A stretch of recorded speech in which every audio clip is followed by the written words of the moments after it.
The Carthel swarm had descended on the peaceful world of Larissa Prime like a plague. Millions of biomechanical creatures poured from orbit. Cities fell. Defense fleets burned. Entire continents went dark. The Laritians were scholars, diplomats, and artists. War was not something they understood. Their fleets collapsed within hours. Their planetary shields failed shortly after. And then, one human arrived. Commander Ethan Cole of the Terran Expeditionary Fleet. His ship was small. His weapons were outdated compared to the Galactic Council standards. But humans had something most advanced civilizations lacked: improvisation. Within hours of arriving, Ethan had already broken 3 military doctrines and violated 5 Council combat protocols. He mined the upper atmosphere with stealth drones. He used the planet's magnetic field as a weapon. He turned abandoned satellites into guided missiles. By the end of the first day, the swarm had lost 30% of its invasion force. By the end of the second, 50%. And by the third day, the swarm retreated. No one in the galaxy had ever forced the Carthel swarm to retreat before. But a single human commander had done it. Weeks later, Ethan stood inside the Galactic Council chamber. The room was enormous. A circular arena filled with thousands of representatives from hundreds of civilizations. Some floated in tanks of liquid. Others hovered using anti-gravity harnesses.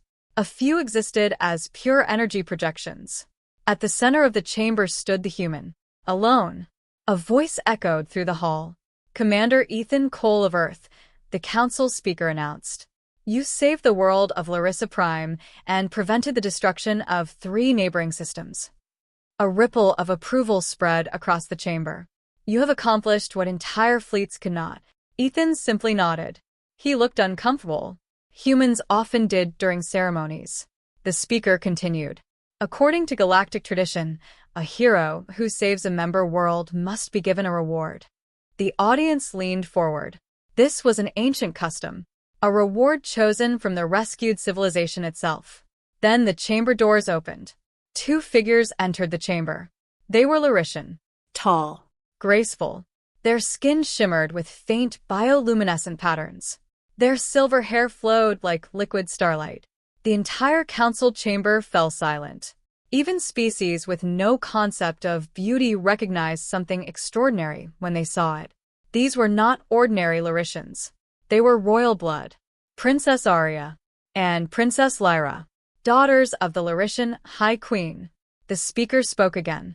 "Commander Cole, the Laritian people offer you the greatest reward they can give. The hand of one of their royal daughters." Gasps echoed throughout the chamber. This was beyond tradition. This was historic. No outsider had ever been offered Laritian royalty before. The speaker gestured. "You may choose." Princess Arya stepped forward. Calm. Intelligent. Observant. Princess Lyra followed. Gentle. Curious. Slightly nervous. Both stood before Ethan, waiting. The galaxy held its breath. Chapter 4: The Silence. Ethan looked at them. First Arya, then Lyra. They were beautiful, kind, and clearly honored by the offer. But Ethan didn't smile. He didn't move. Instead, he asked a single question. "Do they have a choice?" The chamber froze. The speaker blinked. "Explain." Ethan crossed his arms. "Are they choosing this, or are they being offered because tradition says they must be?"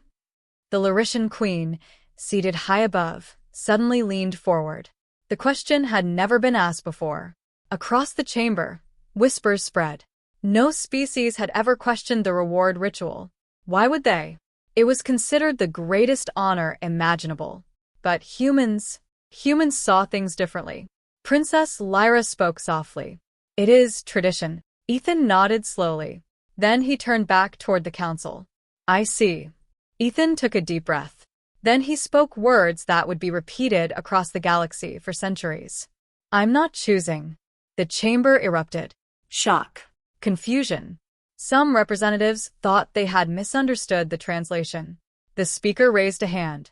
"Commander Cole, perhaps you do not understand the significance." "I understand perfectly," Ethan interrupted. He gestured toward the 2 princesses. "They're not prizes." Silence. Pure silence. No species had ever refused a reward like this. Ethan continued. I didn't save Larissa Prime for a reward. I saved it because millions of people were about to die. He looked directly at the two princesses. And nobody should be given away like a trophy. The chamber felt like it had stopped breathing. Then something unexpected happened. Princess Arya smiled. Arya stepped forward. Her voice was clear. Commander Cole, you are the first being in recorded history to refuse this honor. She turned to the council.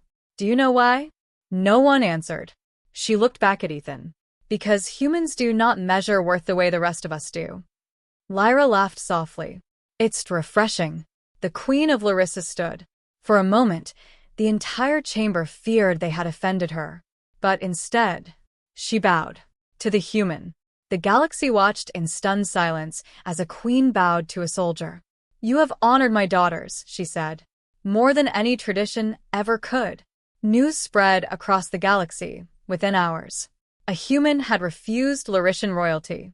Entire civilizations debated the meaning. Some thought it was arrogance.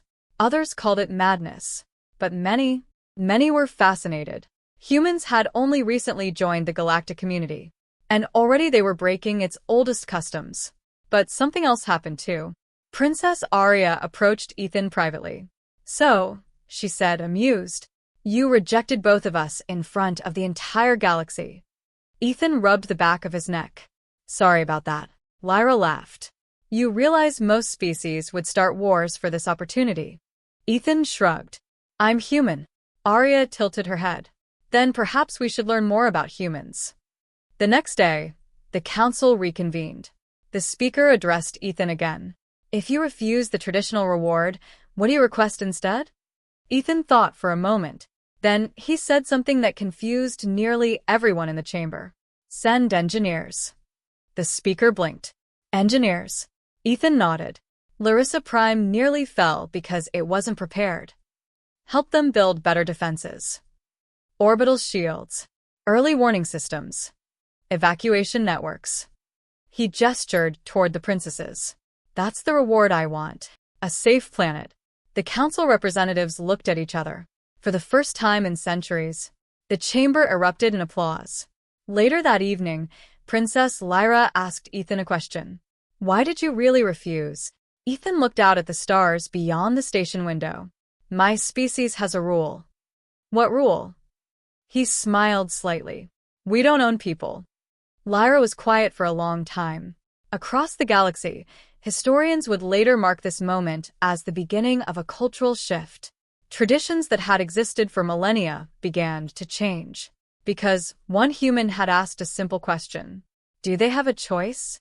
Years later, the story would be taught in academies across hundreds of star systems. And whenever someone asked why humans were so respected across the stars, someone would tell the story of the day two alien princesses were offered as a reward, and the human who refused, because sometimes the strongest thing a warrior can do is say no.